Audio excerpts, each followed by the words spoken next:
Cari amici, ben ritrovati, buongiorno. Oggi, giovedì, e come di consuetudine abbiamo qui nei nostri studi per una nuova puntata di Via Zantes Bruno Lombardi.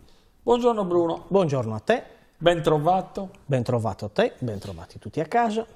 Abbiamo visto, e anzi più che visto abbiamo sentito canto a chitarra. Ti aspettavo oggi con un plettro, una chitarra alla sarda, ma insomma. Magari lo facciamo in chiusura, dai, ci mettiamo insieme. Voce e chitarra.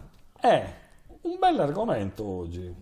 Quale argomento migliore per poter parlare la Sardegna, che ha questa proprio tradizione, questa tipicità musicale? Hai detto benissimo, infatti oggi parliamo di canto a chitarra, ma nello specifico dedichiamo questa puntata a uno dei grandi interpreti del canto a chitarra, che è Gavino Loria. Tutti lo conoscono, lo sanno, insomma, chi è Gavino Loria. Ma diciamo prima di tutto una cosa magari che qualcuno magari a casa non sa: cos'è il canto a chitarra? È un canto monodico prevalentemente, che però in alcuni canti, non so, del repertorio presenta anche una sorta di polifonia, dove alcuni cantori poi fanno una sorta di coro in alcuni frangenti di qualche brano. È proprio un canto monodico molto legato alla lingua. Prevalentemente si fa, insomma, nel nord Sardegna, non so, dalla Gallura al Logudoro fino in Anglona, andiamo anche nel Goceano, anche lì, insomma, ma anche fino al Sassarese. Quindi è una forma di canto molto particolare che ha un accompagnamento ovviamente con la chitarra, in una chitarra anche particolare nella sua forma e anche nella sua sonorità, prevalentemente con corde acustiche, con corde metalliche e anche con una certa maestria. Grandi chitarristi noi ne abbiamo, oggi non ci scuseranno a casa se non facciamo magari molti nomi, ma dedichiamo appunto a questa figura vocale che è di Gavino Loria. È presente anche lo strumento musicale della fisarmonica in alcuni, insomma un po' diciamo quasi diciamo alla fine diciamo già dell'Ottocento, se vogliamo. Comunque prevalentemente è conosciuto come canto a chitarra. Gavino Loria nasce a Romana. È considerato già dai primi anni 70, lui inizia ad esordire nei primi anni 70 e già da lì si vede, insomma, quindi viene considerato già come una promessa del canto. Infatti che cosa accade in Gavino Loria? Ha questa potente voce, ma anche questa grande melodia. Infatti è un cantante anche melodico, se vogliamo, noi possiamo dire così in questo ambito di canto a chitarra. Perché è importante? Perché proprio lui viene riconosciuto come molto originale nel canto.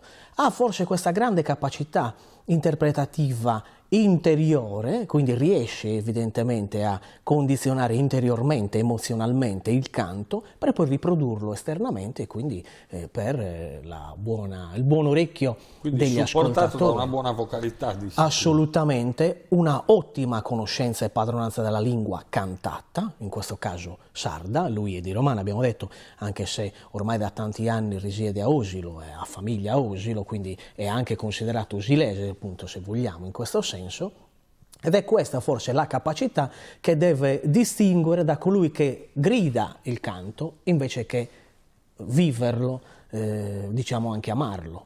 Oltretutto io credo che sia importante poter dire che Gavino Loria forse ha anche questa grande capacità interpretativa perché umanamente è una persona sensibile, molto aperta alle persone, quindi ha un grande livello umano da questo punto, riconosciuto da tutti, anche sul palco, mai una persona che, come dire, aveva invidia per altri, no?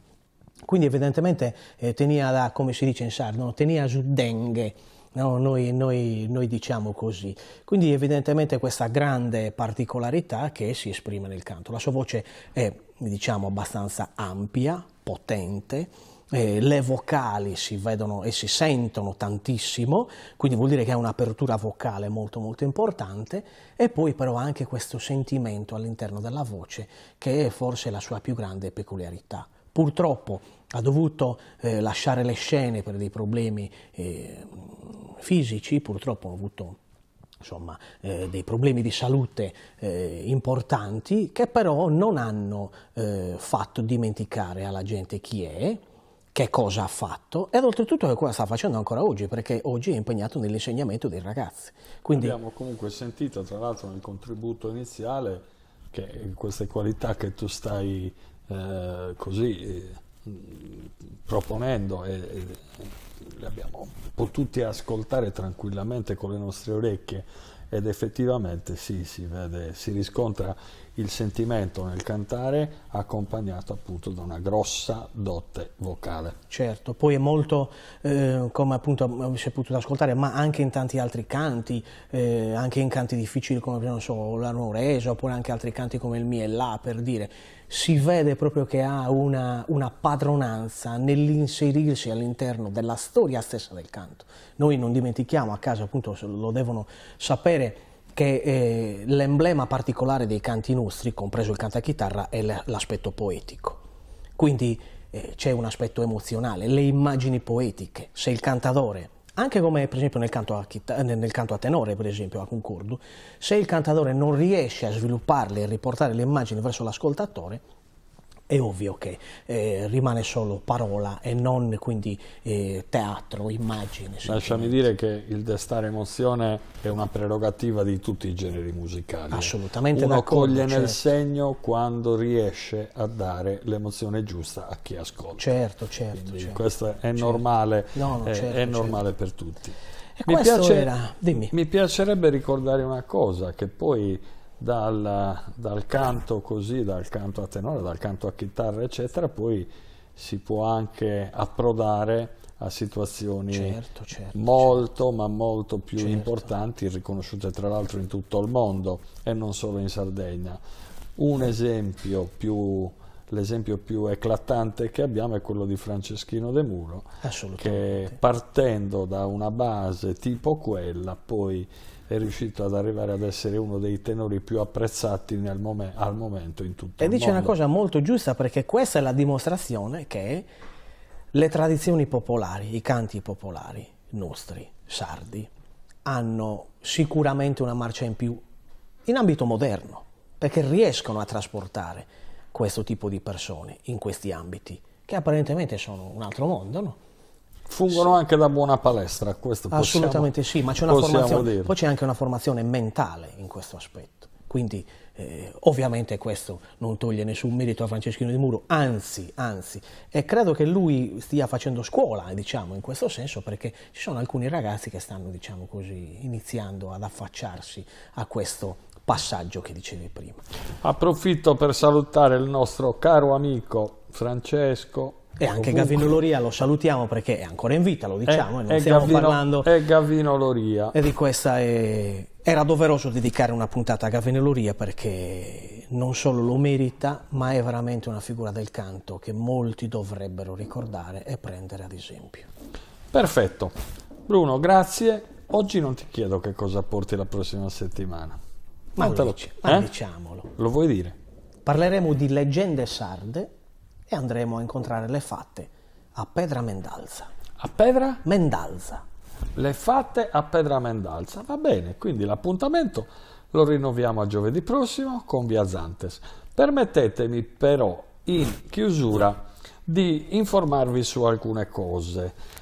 Come avrete già saputo attraverso la nostra pagina Facebook, eccetera, TeleG guarda al futuro. TeleG guarda al futuro perché dal 22 novembre prossimo abbandona il digitale terrestre per passare direttamente sul web. Cosa accadrà? Niente, accadrà che TeleG sviluppa questo suo grande progetto che è già stato avviato circa un anno fa, e se infatti andate a controllare quante volte mi avrete sentito dire www.teleg.tv o semplicemente ancora di più teleg.tv, andate a vedere dal vostro telefonino e la televisione ce l'avete già in tasca. Ma abbandonando il digitale terrestre dal prossimo 22 novembre non è che spariamo dalle vostre televisioni, spariamo in senso di sparire, non di sparare, sia chiaro, Non è che andiamo via dalle vostre televisioni, soltanto che per vederci in TV basterà semplicemente la vostra smart TV, la vostra connessione a internet, andate su web, cercate teleg.tv, una volta che lo avete trovato basta semplicemente memorizzare quel canale e continuerete a vederci dal divano, dal vostro soggiorno, dalla vostra camera da letto, sempre e dovunque. La novità grossa però qual è? Che già da oggi TeleG è visibile in tutto il mondo e noi in tutto il mondo porteremo le nostre notizie, porteremo le nostre aziende, perché no, avranno la possibilità di essere riconosciute ormai non solo sul territorio sassarese, così come avveniva fino ad oggi, ma semplicemente in tutto il mondo. Ricordatevi sempre teleg.tv. Per gli anziani, soprattutto quelli che potranno avere più difficoltà, rivolgetevi, fate come avete fatto magari qualche anno fa, quando ancora non pensavate di utilizzare il telefonino e invece oggi lo fate. Qua mi rivolgo ai nipotini, fate un regalo ai vostri nonni, magari per Natale, sintonizzategli TeleG, perché non lasciateli senza il nostro notiziario, non lasciateli senza le nostre rubriche, i nostri collegamenti, i candelieri, la diretta, la cavalcata, tutte queste cose qua, mi raccomando, fatelo anche per loro e voi continuate a seguirci. L'appuntamento a giovedì prossimo con Biazantes. Grazie.